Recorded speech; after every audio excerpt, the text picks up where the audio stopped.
Welcome to part 2 of the engine teardown here at A Geek's Garage. We're going to go through and we're going to tear down the top half of this engine here and really get it all the way down to the block by the end of the video. There's still a good amount of work left to get done here, so let's just jump right into this and get going.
So it's the next day. I got right into it. My wife helped me rotate the engine up so it was facing up. Maybe a suggestion for anybody who's just starting to get into this. I bought one of the $120 Harbor Freight stands, and for what it is, it's great. But I was looking online this morning for one that might have some kind of mechanical assisted crank, and they actually exist, and they're about $100 more. So if you're going to be starting this process and you can spare an extra $100, I would highly suggest looking for an engine stand that has a mechanical assisted crank for it, because it'll make it so much easier to position. You'll also notice the engine's kind of in a cockeyed position. There's only certain spots I can lock this thing in, and the ones that have a mechanical crank on them, you can literally position them in any spot that you want, to the point where most likely once this whole thing is torn down and I've pulled the block back off of here, I'm probably going to sell my existing stand on Craigslist and go buy one that has a crank for when I'm putting this back together, just to make things a little bit simpler. All that being said, I got the valve covers off, I got the timing belt off. The timing belt was actually marked with a date of 2018, or at least a manufactured date of 2018, so I actually think that somebody had very recently done that. And quite frankly, the water pump looks like almost new. That being said, because I don't really know what was done to it, I'm going to end up buying new stuff anyways for it. So where am I at now? Well, I was going to start working to take the cylinder heads off, and you need a special tool for that. It looks like a very large hex screw, basically. So I now have to do one of my second favorite things when it comes to working on this engine: go out and buy some new tools. So I'm heading out to see what I can get, probably from Harbor Freight. I don't know. I'll do a little research before I go out and get something. But my intention is still to get these heads off before the weekend's out. So stay tuned.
Alright, well, there you have it.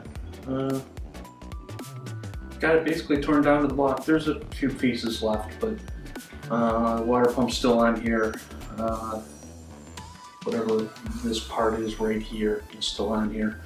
I still want to actually go through and pull all the cylinders. I did film something with my cell phone that I'll probably splice in, or maybe I've already shown, that just kind of shows the state of each of the different cylinders. There's a lot of what looks like burned oil on top of the cylinders. I think that means that there's something called blow-by, and that's usually a problem with the rings on the pistons, but I'm not really sure. Alright, so at this point we've got this torn down now to the block, the cylinders, and then the water pump and a few other small pieces.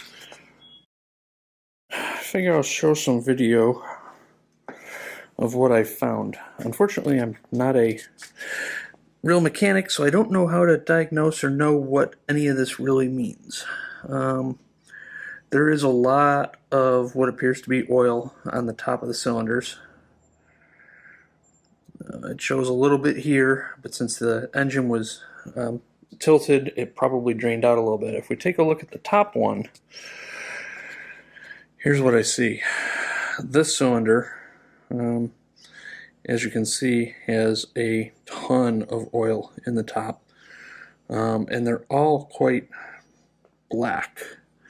I'm assuming that this means that oil has been getting past the ring and is burning, which I don't think you want. So I'm guessing that perhaps the gasket was bad. I don't know if it's ever been torn down this far.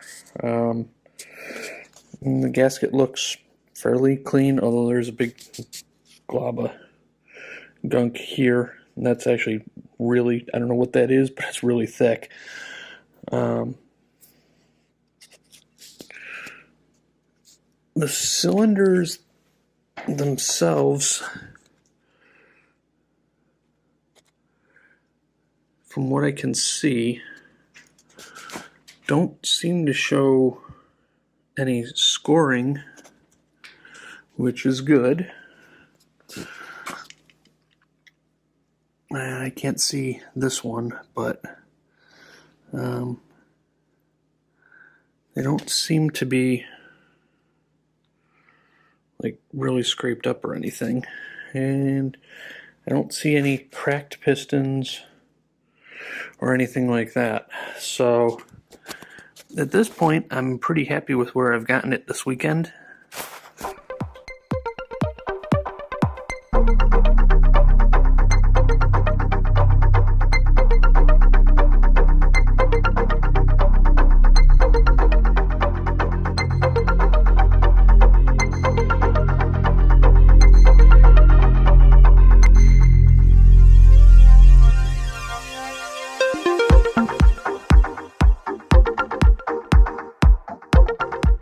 Let me try and explain what I'm doing here. At the bottom of the engine, there's basically a metal retaining system. I'm not even sure what to call it, that holds the crank in, and it's press fit in, and it's also bolted in. So once I removed the bolts, I could not pull it out. I didn't want to hit it with a hammer directly, so I got a piece of wood and was basically using the piece of wood as a lever to not only pull the part out, but also to kind of absorb the blow of the hammer when I was banging on it to get it out. It seemed to work pretty well.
So I'm actually really disappointed.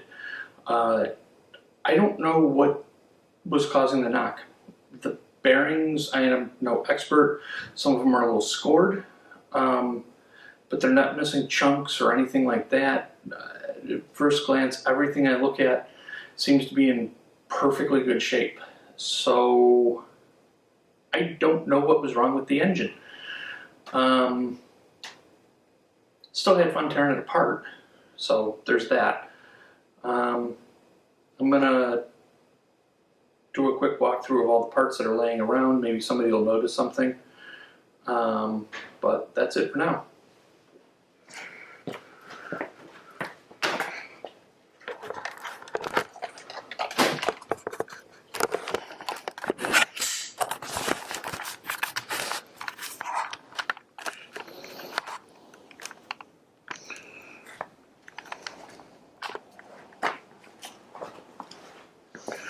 So let's start with the block. You won't really be able to tell, but I mean, the cylinders actually look pretty darn clean. You know, there's some of the burnt oil and char and whatnot that we saw from the top. But other than that, it looks pretty clean to me. Same with these cylinders.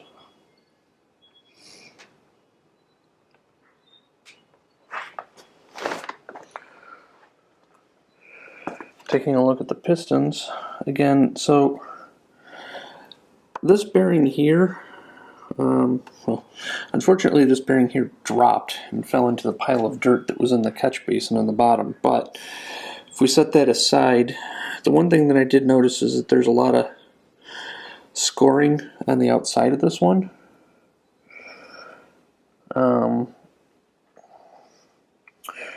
But, you know, for example, either, I'll have to go back and look at the notes, but either this piston or this piston was the one that had that ton of oil pooled up on top of it.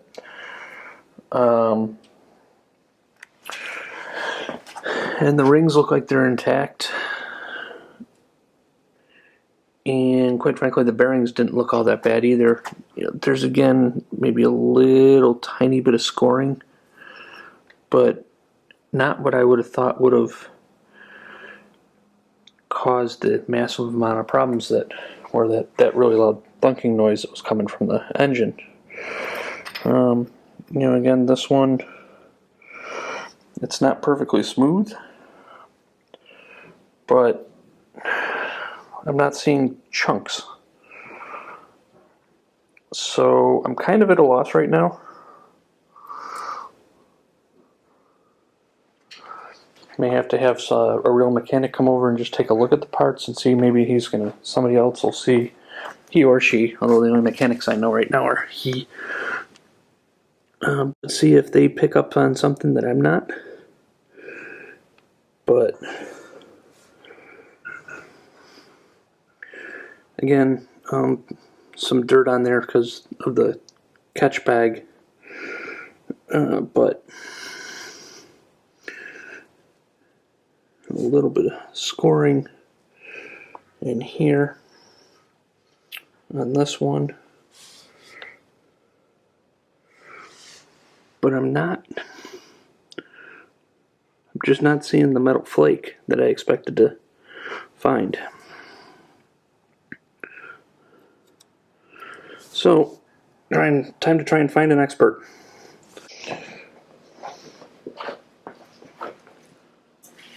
Alright, so that's going to be it. Engine's out of the car. Engine's completely torn apart. Now comes the fun part of buying lots of parts and spending a lot of money and then trying to figure out how to put it all back together. I want to wish everybody a very happy holidays, Merry Christmas, Happy New Year, or whatever holiday you celebrate around now. And look for a video in a couple weeks. I think right now I really need to figure out what my next steps are going to be. like I say, definitely a lot of parts to order, but I think one of the other things I'm going to do is actually work in the engine compartment itself a little bit. There's a bunch of rust and things like that, so I'm going to see if I can come up with a way to clean in there and address the rust while I'm waiting for all the parts for this thing to show up. I'm also going to try and find somebody to potentially clean the block and just make sure everything's to spec before I start putting it back together. So we're going to be a couple weeks out. I'll try and post some other videos of some other work that I'm going to do on the car in between then. Definitely make sure you subscribe, hit the little bell so that you actually get alerted when I do post something new, and make sure you tell your friends, have them watch. I've enjoyed doing this, and see you in a couple weeks. See ya.